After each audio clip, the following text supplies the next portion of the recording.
Ring theory पर complete course हम study कर रहे हैं। इस वीडियो का टॉपिक है group of units of ring R. तो इसमें हम पहले ये देखेंगे कि ग्रुप ऑफ यूनिट्स क्या होता है, इसका इंट्रोडक्शन यानी इसको इंट्रोड्यूस करेंगे। उसके बाद एक एग्ज़ाम्पल से इस कॉन्सेप्ट को देखेंगे और फिर इसमें एक थ्योरम है कि जो यूनिट्स का सेट होता है वो with respect to multiplication group बनाता है, यानी इसमें बाइनरी ऑपरेशन क्या होता है, मल्टीप्लिकेशन। और इसका जो प्रूफ है इसको हम 2 मेथड से करेंगे। एक तो मेथड है कि ग्रुप के 4 एक्सियम होते हैं, किसी भी सेट को आपने ग्रुप प्रूव करना हो तो उसके 4 मेथड होते हैं, उनसे भी करेंगे।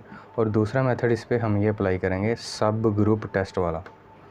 ओके, लेवल मैथ चैनल में आपको खुशामदीद।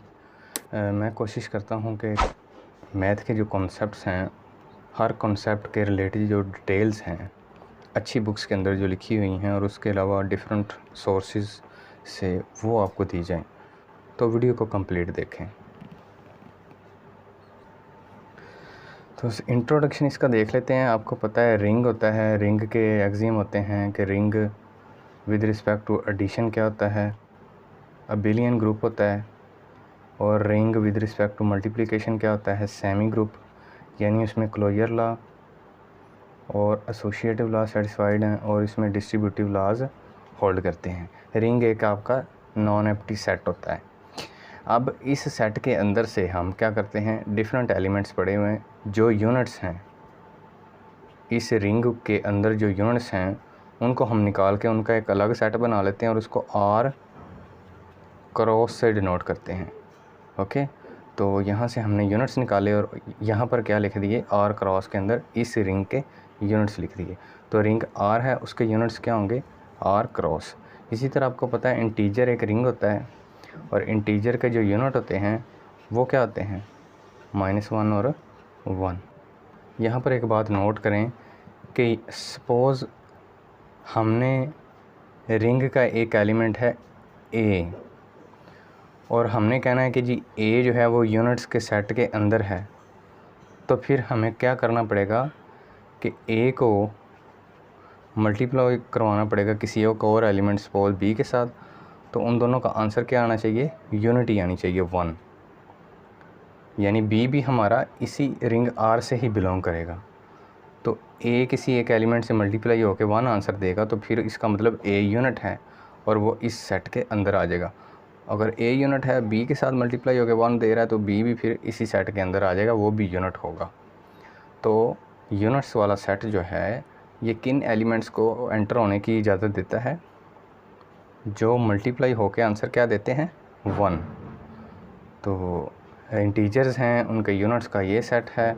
अब हमने प्रूव क्या करना है कि जो यूनिट्स का सेट होता है वो with respect to multiplication group होता है।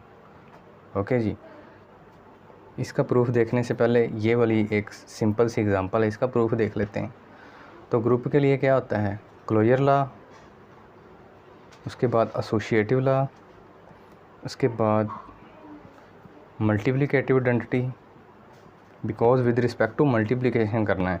जो यूनिट्स का कॉन्सेप्ट है उसमें क्या इन्वॉल्व हो रही है, मल्टीप्लिकेशन। ए क्रॉस बी का मतलब मल्टीप्लिकेशन या ए डॉट बी का मतलब भी क्या है, मल्टीप्लिकेशन ही है। अगर सिंपल ए भी लिख दें तो उसका मतलब भी मल्टीप्लिकेशन ही होता है। ये बात आपने ध्यान में रखनी है। मल्टीप्लिकेटिव आइडेंटिटी और उसके बाद मल्टीप्लिकेटिव इन्वर्स, ये चीज़ें हमने सेटिस्फाई करवानी है। तो अब देखें क्लोजर लॉ में क्या करना है कि इस यूनिट्स के सेट में से एलिमेंट्स लेने हैं, उनको मल्टीप्लाई करना और जो आंसर आए वो भी इसके अंदर हो। तो पहले -1 को -1 से मल्टीप्लाई करेंगे, +1 आ गया, इसके अंदर है 1। -1 को +1 से मल्टीप्लाई करेंगे तो क्या आएगा, -1, वो भी इसके अंदर है। इसके बाद 1 को -1 से मल्टीप्लाई करेंगे फिर भी -1, 1 को 1 से करेंगे फिर 1, वो भी। मतलब ये हर तरह से ये set with respect to multiplication क्या है, क्लोज है। उसके बाद इसमें with respect to multiplication associative law hold करता है। क्यों, क्योंकि ये जी क्या है, रिंग। तो रिंग क्या होता है, सेमी ग्रुप होता है विद रिस्पेक्ट टू मल्टीप्लिकेशन, मतलब उसमें एसोसिएटिव लॉ होल्ड करता है। तो इसी वजह से ये वाले जो यूनिट्स हमने निकाले हैं ये इंटीजर का सबसेट है। अगर इंटीजर सारे के सारे एसोसिएटिव लॉ सेटिस्फाई कर रहे हैं तो ये 2 एलिमेंट्स भी एसोसिएटिव लॉ को सेटिस्फाई करेंगे, ये भी ओके। मल्टीप्लिकेटिव आइडेंटिटी 1 होती है, यूनिटी जिसको हम बोलते हैं, तो वो भी इसके अंदर है 1 बिलोंग कर रहा है यूनिट्स के सेट से। उसके बाद मल्टीप्लिकेटिव इन्वर्स, इसमें एलिमेंट्स ही हमने वो लिए हैं जो एक दूसरे के मल्टीप्लिकेटिव इन्वर्स हैं। यूनिट्स के अंदर वही लेते हैं ना जो एक दूसरे के मल्टीप्लिकेटिव इन्वर्स होते हैं, मल्टीप्लाई होकर आंसर 1 देते हैं, तो ये भी सेटिस्फाइड। अब जनरल रिंग आर के लिए हम प्रूफ देखते हैं कि किस तरह कर सकते हैं। ये तो इंटीजर्स को देखा ना हमने, इसी तरह real number, rational number, ring of polynomials, different type की एग्जांपल हैं। उन सब के लिए प्रूव करने के बजाय हम एक जनरल रिंग लेंगे आर और उसको प्रूव करेंगे कि वो विद रिस्पेक्ट टू मल्टीप्लिकेशन क्या है, ग्रुप। तो पहले इसका थ्योरम है, उसकी स्टेटमेंट लिख लेते हैं। Group of units of ring R जो है इसको हम डिनोट करते हैं आर क्रॉस से। ओके जी, तो ग्रुप ऑफ यूनिट्स की अगर डेफिनेशन आ जाए तो आपने यही लिखनी है, ये जो थ्योरम की स्टेटमेंट है। क्या स्टेटमेंट है कि अगर आप किसी भी रिंग के यूनिट्स निकाल रहे हैं और उनका एक सेट बना लें तो वो ग्रुप बनता है विद रिस्पेक्ट टू मल्टीप्लिकेशन, और इसी को हम कहते हैं group of units of ring R. दोबारा से फिर रीड करते हैं, the set of units of a ring R forms group under multiplication. या इसकी स्टेटमेंट सिंपली आ सकती है मैथमेटिकल फॉर्म में, ये वाला आपका क्या है, group of units of ring R with respect to multiplication क्या है, ग्रुप है। तो इसका प्रूफ देखना है, तो सबसे पहले जैसे हमने इंटीजर्स का भी देखा, पहले हमने क्या प्रूव करना है, closure law under multiplication. Closure law में हमने क्या करना होता है, दो एलिमेंट लेने ए और बी, कहाँ से लेने हैं, यूनिट्स के सेट से, और हमारा क्लेम क्या है कि ए और बी का जो प्रोडक्ट है वो भी किस में बिलोंग करना चाहिए, यूनिट्स के सेट में, यानी ये with respect to multiplication close होना चाहिए, यही हमने प्रूव करना है। तो अगर हमने इस एलिमेंट को यूनिट के सेट के अंदर बिलोंग करवाना है तो फिर इसके लिए हमें एक एलिमेंट ढूंढना पड़ेगा, इसका इन्वर्स होगा जो, और उन दोनों का आंसर क्या आना चाहिए, मल्टीप्लिकेटिव आइडेंटिटी 1। मैंने आपको इससे पहले भी बताया कि अगर आर क्रॉस का आपके पास एक सेट है, set of units of ring R, तो अगर एक ए एलिमेंट इसके अंदर हमने बिलोंग करवाना है तो फिर उसके लिए कि और एलिमेंट बी होना चाहिए, उन दोनों का आंसर 1 आएगा तो फिर ये इसके अंदर आएगा। और ये जो बी है ये क्या होता है, ए का मल्टीप्लिकेटिव इन्वर्स, यानी इसके अंदर वो एलिमेंट होते हैं जिनका मल्टीप्लिकेटिव इन्वर्स एग्जिस्ट करता है। तो अब ए का मल्टीप्लिकेटिव इन्वर्स बी है, इसको हम ऐसे भी डिनोट कर सकते हैं, A multiply A inverse, B की जगह पे हम ये सिंबल यूज़ कर लें, यानी ए का मल्टीप्लिकेटिव इन्वर्स एग्जिस्ट करता है और उनको मल्टीप्लाई करते हैं तो आंसर 1 आता है। तो यही चीज़ है कि अगर हमने ए बी को बिलोंग करवाना है आर क्रॉस से, set of units of ring R से, तो हमें क्या करना पड़ेगा, ए बी को किसी एक एलिमेंट से मल्टीप्लाई करना पड़ेगा, यानी इसके इन्वर्स के साथ, और उसका आंसर क्या आना चाहिए, 1। तो अब अगर मैं ये चीज़ रेज़ कर दूं तो इन दोनों को मल्टीप्लाई करके देखना है कि क्या आंसर 1 आ रहा है कि नहीं आ रहा। अगर 1 आ जाता है तो फिर ये वाला एलिमेंट, ए बी वाला जो एलिमेंट है, ये यूनिट्स के सेट आर क्रॉस में बिलोंग करेगा। तो ए बी को हमने किससे मल्टीप्लाई करना है, ए बी के इन्वर्स से। तो अब यहाँ पर एग्जैक्ट प्रॉपर्टी है, जब इसका इन्वर्स लेना तो पहले इसका लेना है फिर इसका लेना है। ये ए बी आपके पास वैसे ही आ गया और इधर आ जाएगा बी इन्वर्स ए इन्वर्स। अब ये वाले जो एलिमेंट हैं ये हमने रिंग से लेने हैं ना, देखें रिंग से हम एलिमेंट लेते हैं और उसको आर क्रॉस के अंदर रखते हैं इस सेट के अंदर। तो ये एलिमेंट्स अगर रिंग के हैं तो इनमें एसोसिएटिव लॉ भी होल्ड करेगा, तो इसको हम ऐसे लिखेंगे फिर।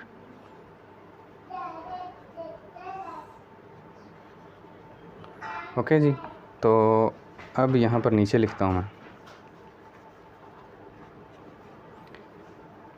ये अब देखें ए किस में बिलोंग कर रहा है, यूनिट्स के सेट में। तो इस अगर ए यूनिट्स के, यहाँ पर लिख कर समझाता हूँ कि अगर ए यूनिट्स के सेट में बिलोंग कर रहा है तो इसका मतलब ए इन्वर्स भी किस में बिलोंग करेगा, यूनिट्स के सेट में। और ए इन्वर्स का आंसर फिर क्या आएगा, आइडेंटिटी। इसी तरह बी के लिए होगा। ओके, तो यहाँ पर बी और बी इन्वर्स, बी अगर इसमें बिलोंग करता तो उसका इन्वर्स भी इसमें होगा, और बी इन्वर्स का आंसर क्या होगा, 1। तो इसका मतलब ये आ गया आपका, ए वैसे ही आ गया, बी और बी इनवर्स की जगह पे 1 आ गया और ए इनवर्स आ गया साथ। तो 1 किसी से भी मल्टीप्लाई हो ख़त्म हो जाता है, तो ये आ जाएगा आपका ए और ए इनवर्स। तो ये भी किसके इक्वल आ गया, 1 के। तो ये चीज़ किसके इक्वल आ गई, 1 के। इसका इन्वर्स ये है, इसका मतलब ये वाला एलिमेंट किस में बिलोंग करता है, यूनिट्स के सेट में, और यही हमारा क्लेम था। इसके बाद क्लोजर लॉ के बाद एसोसिएटिव लॉ। अब देखें आर क्रॉस के अंदर हम जो एलिमेंट्स लेते हैं वो रिंग से लेते हैं, और रिंग के अंदर हमें पता है कि associative law with respect to multiplication hold करता है। रिंग की डेफिनेशन ये कहती है। तो इसका मतलब नंबर 2 पे हम कहेंगे बिकॉज यूनिट्स का जो सेट है वो सबसेट है रिंग का, तो this implies associative law under multiplication holds in R cross as it holds in R. जैसे ही आर में होल्ड करता है वैसे आर क्रॉस में भी होल्ड करेगा।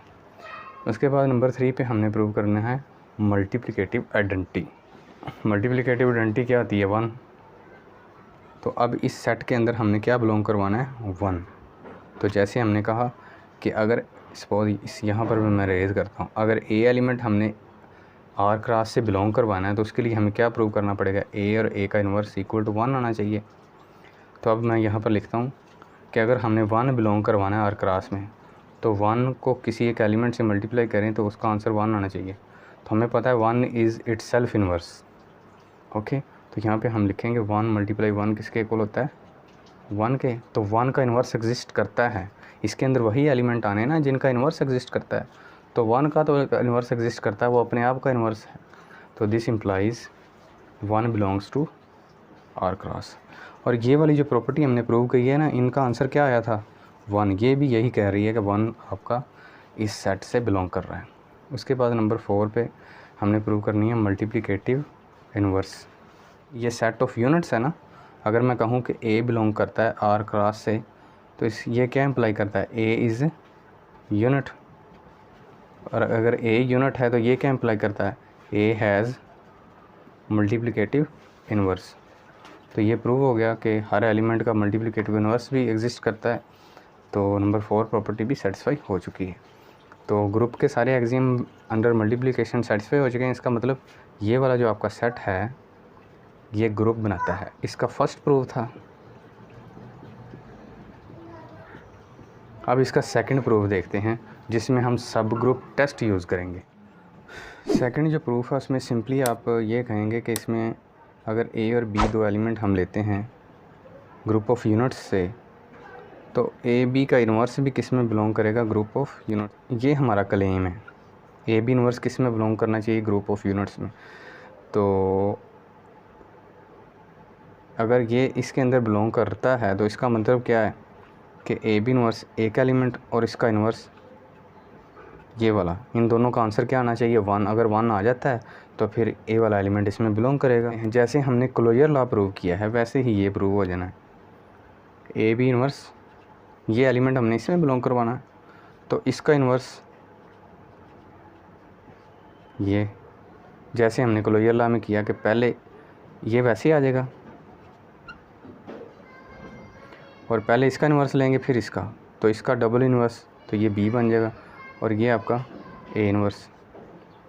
और फिर इक्वल लिखते हैं, यहाँ पे एसोसिएटिव लॉ लगाएंगे, ए बी इन्वर्स बी और ए इन्वर्स। और ये चीज़ आपको पता है किसके इक्वल होती है, 1 के। तो ये ए इन्वर्स आ गया, तो ये किसके इक्वल है, 1 के। तो इसका मतलब ये हुआ ये एलिमेंट इसमें बिलोंग कर रहा है। सिंपल आप एक स्टेप से कह रहे हैं कि ये आपका जो सेट है आर क्रॉस ये ग्रुप ऑफ यूनिट्स है, यानी ये ग्रुप बनाता है with respect to multiplication. Thanks for watching. इस तरह की कंसेप्चुअल वीडियोस देखने के लिए मेरा चैनल लेवल मैथ सब्सक्राइब करें, बेल आइकन प्रेस करें ताकि आपको लेटेस्ट वीडियो की अपडेट्स मिलती रहें।